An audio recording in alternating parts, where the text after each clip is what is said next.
Bismillahirrahmanirrahim. Assalamualaikum warahmatullahi wabarakatuh. Nama saya Muhammad Arif Hafiz bin Adam daripada Fakulti Syariah dan Undang-Undang Universiti Sains Malaysia. Baiklah, tajuk pembentangan saya pada hari ini adalah kemuliaan manusia dan perspektif marketing syariah dalam strategi kesihatan digital bagi pencegahan HIV, ART dan PrEP dalam era kecerdasan buatan AI. Baiklah, kajian ini memfokuskan kepada bagaimana kecerdasan buatan atau Artificial Intelligence AI boleh digunakan untuk meningkatkan strategi pencegahan HIV di Malaysia. Antara AI yang digunakan termasuklah model ramalan, predictive modeling, kaunseling maya, virtual counseling dan aplikasi kesihatan budak alih iaitu mHealth. Teknologi ini membantu dalam pengesanan awal jangkitan, pematuhan terhadap perawatan ART serta mendekati komuniti yang terpinggir akibat stigma dan diskriminasi. Pendekatan ini selaras dengan objektif utama marketing syariah iaitu hifzan nafs iaitu memelihara nyawa, yang kedua darul mafasid iaitu mencegah kemudaratan dan yang ketiga adalah karamatul insan iaitu menjaga kemuliaan dan maruah manusia. Namun begitu, untuk memastikan kejayaan strategi ini, kita perlukan tadbir urus data yang kukuh, AI yang telus dan boleh dijelaskan serta kerjasama rapat dengan pihak berkuasa agama. Seterusnya, mari kita lihat situasi semasa HIV di Malaysia.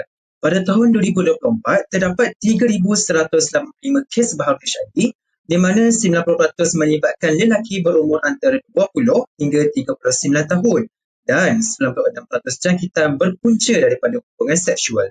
Lebih membimbangkan, 44% daripada pengidap HIV ialah golongan belia berumur antara 20 hingga 29 tahun. Rawatan ART membantu mengawal virus dan meningkatkan kualiti hidup, manakala PrEP pula memberi perlindungan tambahan. Namun, masih ada perdebatan dari sudut agama mengenai implikasi moral penggunaannya. Baik, kita masuk ke sorotan literatur. Sejak tahun 1990-an, tumpuan utama dalam pencegahan HIV adalah kepada pengurangan kemudaratan seperti kempen kesedaran dan penggunaan jarum suntikan steroid. Pengenalan ART pada tahun 2001 dan PrEP kemudiannya berjaya menurunkan kadar kematian akibat AIDS. Bagaimanapun, masih banyak cabaran untuk mencapai sasaran AIDS menjelang 2030. Halangan utama termasuklah stigma masyarakat, diskriminasi, isu undang-undang serta akses kesihatan yang tidak seimbang. AI kini memainkan peranan penting dalam sektor kesihatan digital. Sebagai contohnya, AI berjaya menggandakan kadar pengesanan HIV daripada 4% kepada 8%. Aplikasi seperti chatbot MyHIV 365 menunjukkan 91% tahap kepuasan pengguna membantu dalam ujian kendiri dan rujukan ke klinik. Selain itu, penggunaan teknologi VR dan gamifikasi meningkatkan pematuhan terhadap perawatan ART dan PrEP. Prinsip marketing syariah sangat relevan di sini. AI perlu menjamin kehidupan iaitu hifzan nafs, maruah karamatul insan dan pencegahan kemudaratan darul mafasid. Konsep data sebagai wakaf juga diketengahkan. Bermaksud data kesihatan dianggap amanah yang mesti dijaga dengan telus dan adil. Dari segi metodologi, kajian ini menggunakan analisis kandungan kualitatif berasaskan bahan perpustakaan. Sumber utama termasuk statistik daripada Kementerian Kesihatan Malaysia, karya ilmiah tentang AI dalam bidang HIV, fatwa kontemporari serta fiqh klasik dan dasar WHO serta NIS. Kajian ini menggunakan pendekatan triangulasi data iaitu menggabungkan upaya perubatan, inovasi teknologi dan panduan syariah untuk menghasilkan satu kerangka pemahaman yang menyeluruh. Antara dapatan penting, AI melalui pemodelan ramalan dapat mengenal pasti populasi berisiko tinggi. Chatbot dan kaunseling maya pula memberi ruang kepada pesakit untuk mendapatkan sokongan secara sulit dan tanpa stigma.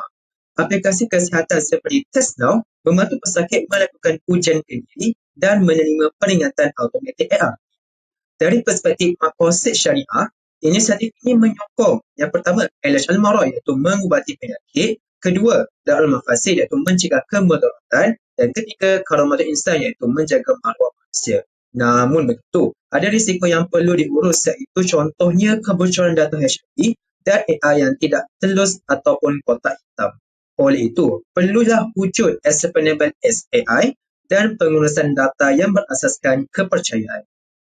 Dalam konteks ilaj al-marad, rawatan bagi penyakit berbahaya seperti HIV dianggap wajib berdasarkan surah Al-Ma'idah ayat 32 dan hadis riwayat Al-Bukhari.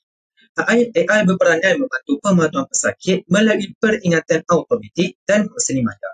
Bagi Dr. Mafasi, prinsip la dorok wala dirok, iaitu jangan memudaratkan dan jangan membalas kemudaratan itu adalah sangat penting. AI mesti mengelakkan kebocoran data dan melindungi privasi melalui teknik seperti federated learning dan differential privacy. Konsep karamatul insan iaitu memelihara maruah dan privasi manusia bermaksud menjaga kemuliaan dan privasi manusia. Allah menyebut dalam surah Isra ayat 70 bahawa manusia telah dimuliakan. Oleh itu, teknologi AI mesti menjamin kerahsiaan data, menghormati pesakit serta mengelakkan stigma sosial.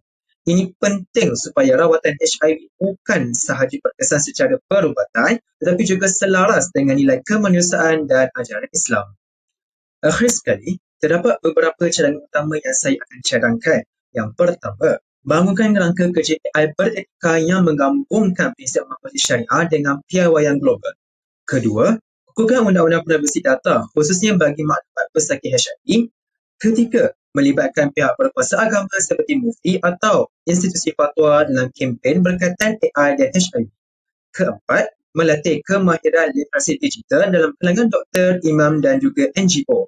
Dan yang kelima, pastikan akses kesihatan inklusif untuk semua golongan berisiko. Secara kesimpulannya, AI ialah alat transformasi penting dalam pencegahan HIV di Malaysia. Pendekatan ini selaras dengan maksud syariah dalam merawat penyakit, mencegah kemudaratan dan memelihara kemuliaan manusia.